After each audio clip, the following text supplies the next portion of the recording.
Baik, kita lanjutkan penjelasan mengenai eh, tagihan dan kewajiban ya. Jadi di dalam tagihan kewajiban ini memiliki beberapa fungsi, yaitu adalah penggajian dan pembayaran yang bersifat operasional. Di sini ada penyetujuan gaji pegawai, contoh penyetujuan upah buruh. Itu akan muncul ketika pihak HRD telah mengajukan penggajian ya. Artinya ketika ada pengajuan dari HRD baik itu untuk upah pegawai ataupun buruh, maka tugas dari keuangan adalah menginputkan data keuangan ya. Artinya dia akan memotong uang tunai dan juga uang yang ada di bank ya, dana yang ada di bank, saldo bank atau saldo tunai gitu ya. Contoh kita lihat di sini. Nah, kebetulan ini kita rollback dulu ya. Saya contohkan saja. Misalkan ada pengajuan seperti ini. Nih, kebetulan sudah saya input.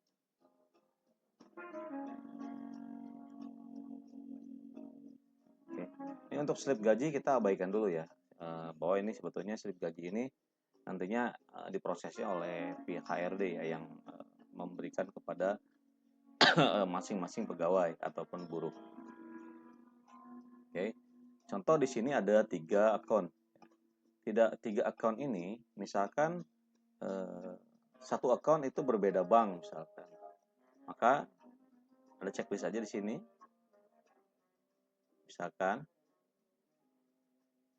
ya, di sini akan muncul total data terpilih dan total nominal yang akan dikeluarkan ya. Klik bayar, sumber dananya dari mana, misalkan dari Mandiri ya ini. Lalu kita konfirmasi. Ini sudah otomatis beban gaji, tapi kalau mungkin akan diubah order rekeningnya boleh ya. Ini secara default saja. Mungkin nanti pihak akunting boleh mengadjust ya di sini ya data rekeningnya. Lalu konfirmasi bayar. Maka secara otomatis dananya itu akan berkurang ya di tabel di rekening yang kita pilih tadi.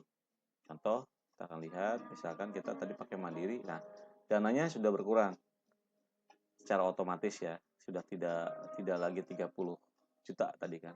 Nah, sekarang seperti itu ya kurang lebih. Misalkan untuk yang ini karena nilainya cukup, dia pakainya rekening BCA misalkan.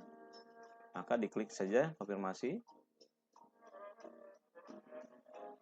Data sudah terinput dan ini secara otomatis akan masuk ke dalam laporan jurnal ya. Secara otomatis seperti itu. Nah, untuk upah buruh boleh dari halaman depan tadi ya. Boleh dari sini atau boleh dari sini sebagai shortcutnya. Gitu ya. Nah, ini untuk pegawai, ini untuk buruh. Ini contoh kita rollback dulu karena kemarin sudah saya coba tes untuk input ya.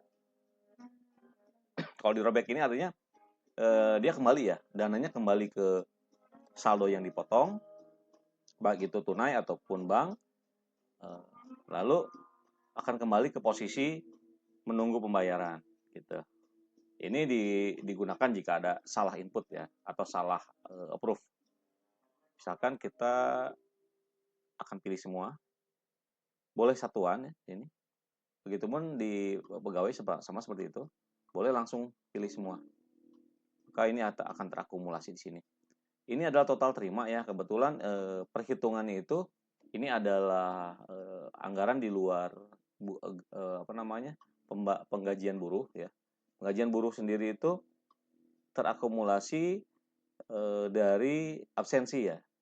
Jadi karena ini sifatnya harian, maka perhitungan itu akan dikali nilai hariannya dari absen yang akan masuk seperti itu.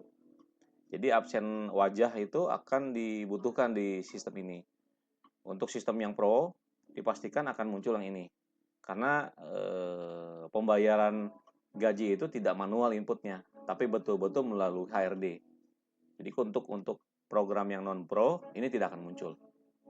Ya, jadi untuk yang pro saja. Sudah langsung terposting dan terreporting orangnya yang mana aja dan berapa absennya. Karena di program non pro itu tidak ada haris dan tidak ada sistem untuk absensi seperti itu. Oke, seperti ini ya.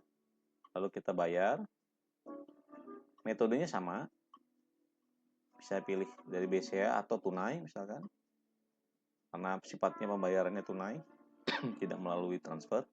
Lalu konfirmasi. Sama seperti penggajian pegawai, dia akan otomatis masuk ke jurnal juga. Oke, seperti itu ya untuk penggajian ya, metode penggajian.